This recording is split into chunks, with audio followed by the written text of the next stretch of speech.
কি পরিমাণ? এই পরিমাণ। ঠিক আছে, অন্য কারে জানাজা পড়াইতে গো, আমি জানাজা পড়াবো না। এক সাহাবী দায়িত্ব দিলেন, হুজুর আমি তার ঋণগুলা পরিশোধ করে দিচ্ছি, আপনি জানাজা পড়ান। তাহলে দেখেন, ঋণ বাকি থাকতে একজনের জানাজা পড়াইতে রাসূল অস্বীকার করলেন। তা আপনারে পাম দিয়ে একজন 20,000 টাকা ঋণ নিচ্ছে, নেওয়ার পর মাশাআল্লাহ, আগে তো সব সময় আপনার সামনে থাকতো, এখন দেওয়ার কথা আগামী 5 মাস পরে। 5 মাস যায়, 1 বছর যায়, 2-3 বছর চলে যায়, আর দেখা হয় না। 2 বছর পর কয় দিমু দিমু, 3 বছর পর কয় আচ্ছা দেখি কি করা যায়, 4 বছর পর কয় কিসের টাকা গয় কি কয়। আবার আমাদের সমাজে দেখবেন এমন আছে, যেই বেচারা ঋণের টাকা পায়, উচিত ছিল ঋণ যিনি দেও না, মানে যিনি যার কাছ থেকে ঋণ পায়, সে তাকে দেখলে শর্মের রাস্তা থেকে চলে যাওয়া। অনেক ভাইরা দেখবেন টাকা পায় দেখা ওই বেটারে দেখা শর্মে অন্য দিক দেওয়া যায়, কারণ এরে দেখলেই কেমন জানি একটু খারাপ লাগা, আরে সামনে বললে কি কয় না কয়, অথচ পাওনাদার বেচারায় লজ্জা পায় এরে দেখলে। এই যে আপনি ঋণ নিলেন, ঋণ নিয়ে আপনার নিয়ত হলো আমি তোমারে দিব না, আপনার দুনিয়ার সব চলতেছে, আপনি অভাবের মধ্যেও নাই, কিন্তু এর 20,000 টাকা আপনি দিচ্ছেন না। এটা নুহবা, এটা ছিনতাই, এটা লুণ্ঠন, এটা মুনাফিকের স্বভাব। আরেকজনের টাকা মেরে দেওয়ার নিয়তে নিয়ে যাবেন, এটা হলো মুনাফিকদের খাদ্য, লুণ্ঠন করা। আর একটা অভ্যাস মুনাফিকদের কি, ওয়ালা ইয়াকরাবুনাল মাসাজিদা। মুনাফিকরা মসজিদের কাছেও আসে না, বাধ্য হয়ে আসে। মুমিনদের মধ্যে কিছু মুনাফিক থাকবে, এরা বাধ্য হয়ে আসে, মানে মানুষ কি বলবে যদি মসজিদে না যাই, এজন্য যায়। ওয়ালা ইয়াতুনাস সালাতা ইল্লা দুবুরা। নামাজে যাইতে চায় না, এরপরেও যায়, গিয়া কোনো মতে শেষ রাকাতে গিয়ে একটু পিছনে পিছনে দাঁড়ায়। কেন? মানুষ কি বলবে এই জন্য যায়, আল্লাহরে খুশি করার জন্য যায় না, শুধু মানুষের কথা থেকে বাঁচার জন্য যায়। তো এইভাবে দেখানো ইবাদত করা থেকে আল্লাহ আমাদেরকে হেফাজত করেন। উলামায়ে হযরত ছাড়া অন্য যারা আছেন, তাহলে বলেন তো, আমরা মুসলমানরা সব ইবাদত করব, এই ইবাদতের মধ্যে মৌলিক কয়টা জিনিস থাকতে হবে? 2টা বাংলা গ্রন্থ, খাঁটি সঠিক। খাঁটি সঠিক। খাঁটি মানে কার জন্য ইবাদত? সঠিক মানে কার পদ্ধতিতে? নবীর পদ্ধতিতে। আল্লাহ এই 2টা জিনিস রেখে সব আমল করার তৌফিক দান করেন। সূরা মুনাফিকুনের পরের আয়াতে আল্লাহ বলেন, وَإِذَا رَأَيْتَهُمْ تُعْجِبُكَ أَجْسَامُهُمْ وَإِنْ يَقُولُوا تَسْمَعْ لِقَوْلِهِمْ كَأَنَّهُمْ خُشُبٌ مُّسَنَّدَةٌ। নবী, আপনি যখন মুনাফিকদেরকে দেখেন, তু'জিবুকা আজসামুহুম, তাদের দেহাকৃতি, তাদের দেহের অঙ্গ ভঙ্গি, বড় বড় দেহের অধিকারী মুনাফিকদেরকে দেখলে আপনার খুব মুগ্ধ হয়ে যান, আপনি এত বড় বড় দেহের অধিকারী, আরে এগুলা যদি আমার সাথে জিহাদে যাইতো আরো ভালো হইতো, কারণ মুমিন পরিচয় থাকে সামনাসামনি। আল্লাহ কয়, এরা কথা বললে আপনি কান পেতে মন দিয়ে শোনেন, কারণ তারা কথাও বলতে পারে খুব সুন্দর, এদের দেহ চমৎকার, কথাও বলে সুন্দর। আল্লাহ বলে কাআন্নাহুম খুশুবুম মুসান্নাদা। আল্লাহ কয়, যদিও তারা দেয়ালের সাথে হেলান দেওয়া কাঠের মতো। এই হেলান দেওয়া কাঠ দেয়ালের সাথে রাখলাম, এটা ধাক্কা মারলে পড়ে যাবে, দাঁড় করায় রাখলে দাঁড়িয়ে থাকবে। আল্লাহ কয়, মুনাফিকরা আমার কাছে এমন, যদিও তাদের দেহ অনেক বড়, তাদের কথা বড় চমৎকার, কিন্তু এইগুলা দাঁড় করায় রাখা কাঠের মতো, আমি আল্লাহর কাছে এদের কোনো ভ্যালু নাই। ইয়াহসাবুনা কুল্লা সাইহাতিন আলাইহিম। সমস্ত হকের আওয়াজকে মুনাফিকরা তাদের বিরুদ্ধে মনে করে। মঞ্চে বসে বলবে, আসো মুখরে নিয়ে আসো, 10 লক্ষ টাকা চ্যালেঞ্জ, কি বলে কথা বলে আর কি, 1 কোটি টাকা চ্যালেঞ্জ, এরকম বলবে। ঘটনাচক্রে ওই আল্লাহর ওলি যখন আসবে, ওখানে আসার পরে বলবে আমরা ভাই ভাই। কি বলবে? আমরা ভাই ভাই। কারণ বাতিলের সবচাইতে বড় একটা পরিচয় হইল, যে কোনো হকের আওয়াজকে বাতিল সবসময় ভয় পায়। এমনি বলবে মুখ দিয়া, চাও এই করে ফেলবো, সেই করে ফেলবো। তো যখন দেখবেন আহলে হক উলামায়ে কেরাম বাতিলের মোকাবেলায় কোনো কথা, সাধারণত আহলে হক উলামায়ে কেরাম রাজি হয় না, কারণ জানে যে এগুলা কখন, এগুলা খালি চ্যালেঞ্জ ছুড়বে। যেমন আমাদের অলিপুরি সাহেব দেখেন না, বলে যে ক্যাম্পাসারদের মতো খালি চ্যালেঞ্জ ছুড়ে, খালি চ্যালেঞ্জ ছুড়ে। তো যেই মাত্র রাজি হয়, তখন কয় এটা না ওটা, ওটা না এটা। এটা কেন? বাতিলদের সবচেয়ে বড় একটা প্রমাণ এরা যে বাতিল, যে কোনো হকের আওয়াজ শুনলেই এরা ভয়ে কাঁপতে থাকে। এটা হলো তাদের একটা সমস্যা। এই জন্য বাতিল সব হকের আওয়াজকে বলে দেখবেন ওলামা আহলে হক ওলামায়ে কেরাম কখনো কিন্তু সাধারণত বলে না, যখন বলে ফেলে আচ্ছা ঠিক আছে চলেন অনলাইনে আমরা বসি, জনগণ দেখবে আমাদের কথাগুলা, তখন দেখবেন বলবে এই সমস্যা ওই সমস্যা, এই প্রবলেম ওই প্রবলেম, এই বিভিন্ন কথা শুরু হয়। কারণ বাতিল সমস্ত হকের আওয়াজকে নিজেদের বিরুদ্ধে মনে করে। আর বাতিলদের এটা বড় একটা পরিচয়, মুনাফিকরা যে কোনো আওয়াজকে মনে করে এই না জানি আমরা ধরা খেয়ে গেলাম, মুনাফিক জানি ইয়াহসাবুনা কুল্লা সাইহাতিন আলাইহিম, সমস্ত আওয়াজকে নিজেদের বিরুদ্ধে মনে করে। আল্লাহ বলে হুমুল আদুউ ফাহজারহুম, এরা শত্রু, তাদের থেকে সতর্কতা অবলম্বন করেন। কাতালাহুমুল্লাহু আন্না ইউফাকুন, আল্লাহ তাদেরকে ধ্বংস করুক, এরা উদ্ভ্রান্তের ন্যায় কোথায় ঘুরে বেড়ায়। এরপর আল্লাহ পাক রব্বুল আলামিন বলেন وَإِذَا قِيلَ لَهُمْ تَعَالَوْا يَسْتَغْفِرْ لَكُمْ رَسُولُ اللَّهِ لَوَّوْا رُؤُوسَهُمْ وَرَأَيْتَهُمْ يَصُدُّونَ وَهُمْ مُسْتَكْبِرُونَ سَوَاءٌ عَلَيْهِمْ أَسْتَغْفَرْتَ لَهُمْ أَمْ لَمْ تَسْتَغْفِرْ لَهُمْ لَن يَغْفِرَ اللَّهُ لَهُمْ إِنَّ اللَّهَ لَا يَهْدِي الْقَوْمَ الْفَاسِقِينَ। এই জায়গাটা একটু মন দিয়ে শুনেন। নবীজি প্রত্যেক জুমায় নামাজ পড়ানোর জন্য যখন মসজিদে যাইতেন, যাওয়ার পর যখন নবীজি বসতেন, আব্দুল্লাহ ইবনে উবাই মুনাফিক সবার সামনে দাঁড়াইতো। নবীজি মসজিদে আসে তো আব্দুল্লাহ ইবনে উবাই সবার সামনে দাঁড়ায় বলতো, এই মুসলমান তোমরা শোনো, তিনি আল্লাহর রাসূল, তার কথা তোমরা শুনবা, তার কথা তোমরা মানবা, তিনি তোমাদের মাঝে অনেক বড় নেয়ামতের, অনেক বড় বরকতের। বলেন তো আপনারা, মুনাফিকের কি দিলের কথা এইগুলা না মুখের কথা? এগুলো কি সত্য কথা না চাপাবাজি? নবীজির বসায় এগুলো বলতো নবীজির ব্যাপারে, তিনি তোমাদের নবী, তিনি তোমাদের এই সেই, এগুলো বলতো প্রত্যেক জুমায়।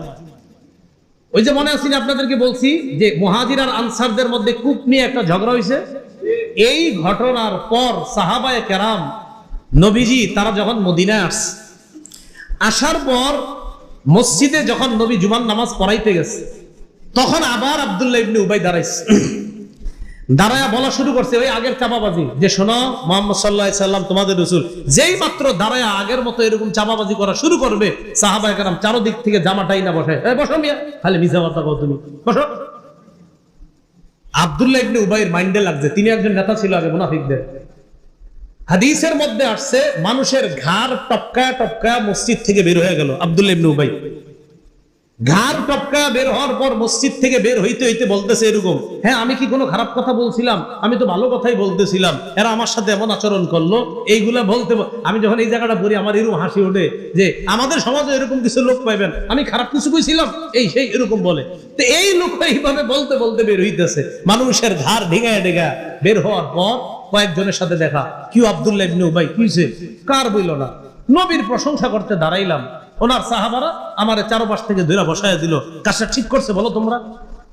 তো মুরব্বী যারা আছে সাহাবী কারাম, সাহাবায়ে কারাম, তারা বললো ঠিক আছে চলো নবীর কাছে তোমারে নিয়ে যাই, তুমি যে ঘটনাটা ঘটাইছিলা আমাদের বিরুদ্ধে উল্টা পাল্টা বলছো, আল্লাহ তো সূরা মুনাফিক নাজিল করে বলেই দিছে, তো যাক তোমার ভুলগুলা নবীর সামনে স্বীকার করো, নবী তোমার জন্য ক্ষমা চাইবে, আল্লাহ মাফ করে দিবে, চলো নবীর কাছে নিয়ে যাই। এই কথা বলার পর আব্দুল্লাহ ইবনে উবাই কি করছে দেখেন, আমার দিকে তাকান, এই যে লাউওয়াউ রুউসাহুম, মাথা ঘুরাইছে, না এর কাছে কি যামু, নাউজুবিল্লাহ, লাউওয়াউ রুউসাহুম, মাথা ঘুরাইছে। এই মাথা দ্বারা উদ্দেশ্য চেহারা ফিরায় ফেলছে। তো এই কথাটা আল্লাহ বলেন, ওয়া ইযা কিলা লাহুম তাআলাউ ইস্তাগফির লাকুম রাসূলুল্লাহ লাউওয়াউ রুউসাহুম ওয়া রাআইতাহুম ইয়াসুদ্দুনা ওয়া হুম মুস্তাকবিরুন। মুনাফিকদেরকে যখন বলা হয় চলো রাসূলের কাছে, রাসূলুল্লাহ সাল্লাল্লাহু আলাইহি সাল্লাম তোমাদের জন্য আল্লাহর কাছে ক্ষমা প্রার্থনা করবে, আল্লাহ তোমাদেরকে মাফ করে দিবে, তখন তারা তাদের চেহারা মাথা ফিরায় নেয় আর তারা অহংকার প্রদর্শন করা অবস্থায় ফিরে যায়। তার বলে তুর কাছে কেন যাব, তার কাছে যাওয়া কোনো দরকার নাই। এই জাতীয় স্বভাব বর্তমান যুগে কারো মধ্যে যদি থাকে, আল্লাহ আমাদেরকে হেফাজত করেন। কথার কথা আপনাকে বলা হলো চলো একজন ভালো আলেম আসছে, তার কিছু দোয়া নিতে আমরা যাই, আরে থুর হে কোনো হুজুর হলো নাকি, বুঝে কি, এগুলা না বলা। আল্লাহ আমাদেরকে হেফাজত করেন, এই স্বভাব না রাখা। তো মুনাফিকদের আরেকটা স্বভাব কি, নবীর কাছে ডাকা হয়েছে ক্ষমা চাওয়ার জন্য, কয় না যাবো না। আল্লাহ পাক রব্বুল আলামিন কয় থুর এরা গেলে কি না গেলে কি, সাওয়াউন আলাইহিম আস্তাগফারতা লাহুম আম লাম তাস্তাগফির লাহুম। আল্লাহ কয় নবী এই মুনাফিক যদি আপনার কাছে আসতো আর আসার পর যদি আপনি তার জন্য ক্ষমা প্রার্থনা করতেন আপনি এদের জন্য আমার কাছে ক্ষমা চান বা না চান, আমি তো এদেরকে মাফ করব না। লা ইয়াগফিরুল্লাহু লাহুম, আল্লাহ কিছুতেই তাদেরকে মাফ করবে না। ইন্নাল্লাহা লা ইয়াহদিল কওমাল ফাসিকিন, ফাসিক সম্প্রদায়কে আল্লাহ হেদায়েত দেন না। মুনাফিকদের স্বভাব ঠিক থেকে আল্লাহ আমাদেরকে হেফাজত করেন। এবার দেখে আল্লাহ কি বলে দেখেন। এই আয়াতটা বলার পর ওলামা হযরত ছাড়া অন্য যারা আছেন, আমি আপনাদেরকে একটা প্রশ্ন করবো, দেখি মনে আসেনি আপনাদের। আমি কিন্তু আগেই বলছি, এই আয়াতের বিষয়বস্তু আগেই বলছি। দেখেন কি বলে আল্লাহ, হুমুল্লাযীনা ইয়াকুলুনা লা তুনফিকু আলা মান ইনদা রাসূলিল্লাহি হাত্তা ইয়ানফাদ্দু। এরা তারা যারা বলে তোমরা দান করবা না, মুহাম্মদ সাল্লাল্লাহু আলাইহি সাল্লামের সাথে যারা আছে তাদেরকে দান করবা না, দান না করলে তারা নবীর থেকে সরে যাবে। বলেন তো এই কথাটা কে বলছিল? হ্যাঁ, আব্দুল্লাহ ইবনে উবাই বলছিল, ওই যে কূপের সামনে ঝগড়াকে কেন্দ্র করে বলছিল এদেরকে দান করবা না। তো আল্লাহ কথাটা বলতেছে যে এরা বলে মুহাম্মদ সাল্লাল্লাহু আলাইহি সাল্লামের সাথে যারা আছে তাদেরকে দান করবা না, দান না করলে তারা চলে যাবে। এই সমাজে অনেকে আপনারা যারা দান করতে চায়, নিজে তো দান করেন না, অন্যরে বাধা দেন। ধুর, ওই মাদ্রাসায় কি দিবি, এনে পড়ালেখা আসেনি। আরে আপনি দান করতে পারেন না, এটা আপনার ব্যাপার। আরেকজন দান করলে তাকে দানে বাধা না দেওয়া। তাহলে এই আয়াত থেকে বোঝা যায় ভালো কাজে কেউ দান করতে চাইলে তাকে বাধা দেওয়া মুনাফিকের আলামত। ভালো কাজে যদি কেউ দান করে তাকে দান করতে বাধা দেওয়া মুনাফিকের আলামত। মনে রাখবেন, মসজিদ মাদ্রাসায় যদি দান না করেন আপনি হেরে যাবেন। মসজিদ মাদ্রাসা কোনো না কোনো ভাবে আল্লাহ এটা উঠায় নিবে। দান করলে আপনি ভাগ্যবান হয়ে গেলেন, না করলেন আপনি হেরে গেলেন, আপনি জিতে যান নাই। এটা মাথায় রাখবেন।